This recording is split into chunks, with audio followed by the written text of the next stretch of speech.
What if driving could improve your reputation? We at the Technical University of Munich have tested this. Imagine you were stuck in the slow lane. Will another driver help you out if we display your prior behavior? Your social status is yellow, mediocre. Lucky you, off you go. Check out the crowded left lane. A driver's opening a gap for you. Augmented reality shows you where to go. Oh, look at that. A flying carpet is coming in from behind to show you that you can safely merge now. Well, that was easy, right? Cooperation accomplished. Now the tables are turned. You're in the left lane. Will you support the green, cooperative driver? Of course. Fantabulous. You'll now coast a bit.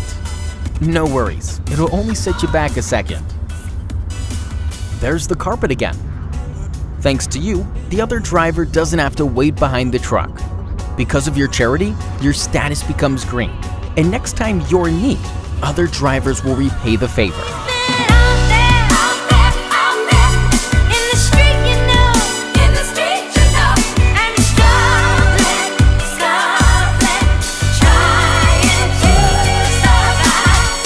Check it out. This motivates cooperation.